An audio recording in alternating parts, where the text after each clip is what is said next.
लहू ए खोल दे क्यों नहीं ते अगों बोल दे क्यों नहीं। बहुत अच्छे, बहुत अच्छे। आज जो हथ गलमे तक आ गए ने उन्हां नूं डक दे क्यों नहीं, लहू ए खोल दे क्यों नहीं ते अगों बोल दे क्यों नहीं। बेहिम्मती वालियां लोइयां च मोया वांग सुते जे, ये अखां खोल दे क्यों नहीं ते अगों बोल दे क्यों नहीं। बहुत अच्छा। ਉਹ ਬਸ ਦੋ ਚਾਰ ਰਲ ਬੈਠੇ ਤੇ ਹੱਕ ਸਾਡੇ ਨੇ ਮੱਲ ਬੈਠੇ, ਉਹ ਸਭ ਦਾ ਸਭ ਹੋ ਗਏ ਨੇ ਤੇ ਸਾਡਾ ਰੱਬ ਹੋ ਗਿਆ।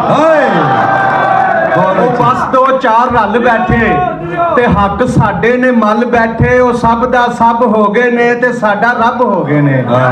ਅਸੀਂ ਲੱਖਾਂ ਵੀ ਇਕੱਲੇ ਆ ਤੇ ਉੱਤੋਂ ਇੰਨੇ ਝੱਲੇ ਆ, ਇਹ ਗੱਲਾਂ ਗੋਲਦੇ ਕਿਉਂ ਨਹੀਂ ਤੇ ਅੱਗੋਂ ਬੋਲਦੇ ਕਿਉਂ ਨਹੀਂ।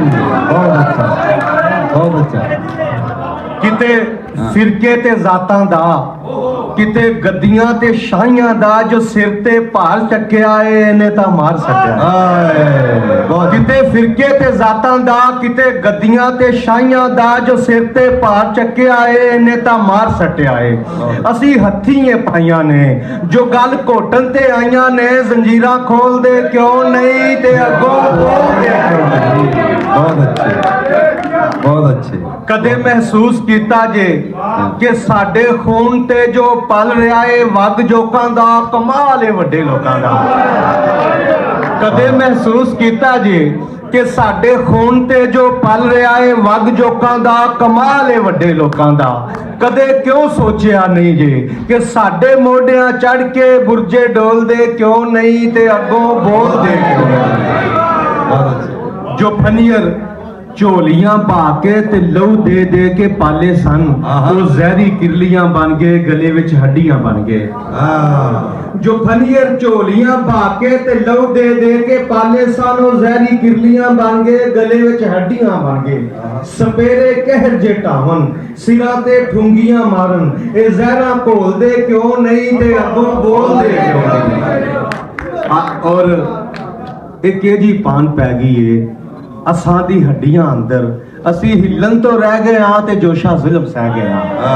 ਇਹ ਕਿਹਦੀ ਪਾਨ ਪੈ ਗਈ ਏ ਅਸਾਂ ਦੀ ਹੱਡੀਆਂ ਅੰਦਰ, ਅਸੀਂ ਹਿੱਲਣ ਤੋਂ ਰਹਿ ਗਏ ਆ ਤੇ ਜੋਸ਼ਾ ਜ਼ੁਲਮ ਸਹਿ ਗਏ ਆ।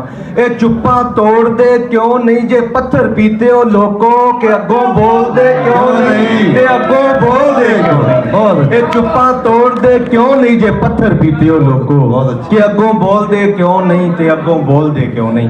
ਅੱਛਾ, ਮੈਂ ਦੱਸਦਾ ਕਿ ਜਿਵੇਂ ਵੱਖੋ ਵੱਖ ਪੰਜਾਬੀ ਬੋਲੀ ਦੇ ਅੰਗ ਨੇ, ਇਹ ਵੀ ਸਾਡੇ ਇਹ ਪੱਟੀ ਜਿਹੜੀ ਫਿਰੋਜ਼ਪੁਰ ਦੇ ਨਾਲ ਕਸੂਰ ਦੇ ਪਰਲੇ ਪਾਸੇ, ਇਹ ਬਹੁਤ ਵੱਡੀ ਇੱਕ ਗਿਣਤੀ ਦੇ ਵਿੱਚ ਇਸ ਵੇਲੇ ਪੰਜਾਬ ਦੀਆਂ ਬੋਲੀਆਂ ਦੇ ਵਿੱਚ ਅਸੈਂਬਲੀ ਨੇ ਵੀ ਮੰਨੀ ਹੋਈ ਹੈ ਮੇਵਾਤੀ ਬੋਲੀ। ਇਹਨਾਂ ਦੀ ਬੋਲੀ ਮੇਵਾਤੀ ਬੋਲੀ।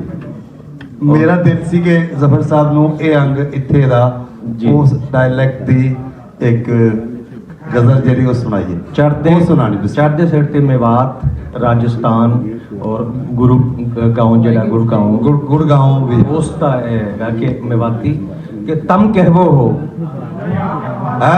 ਵਾਨੇ ਅਸਲੋ ਪਕੜੋ ਹੈ।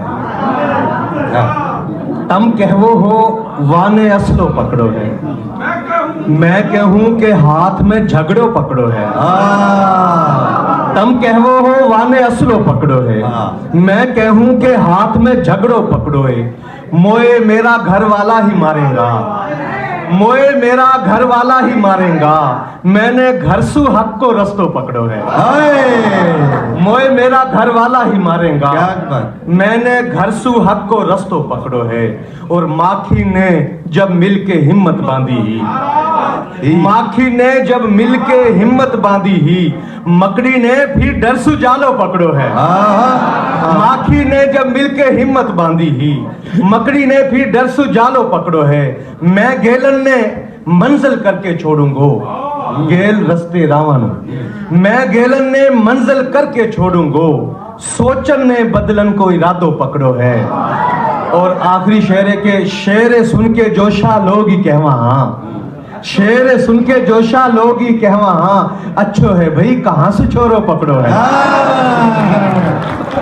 शेर सुन के जोशा लोग ही कहवा, हाँ शेर सुन के जोशा लोग ही कहवा, हाँ अच्छो है भाई कहाँ से छोरो पकड़ो, कहाँ से छोरो पकड़ो। शुक्रिया जी, बहुत अच्छे, थैंक यू। ਲੈ ਜੀ ਇਸ ਤਰ੍ਹਾਂ ਫਟਾਫਟ ਸ਼ਾਇਰੀ ਅਗਰ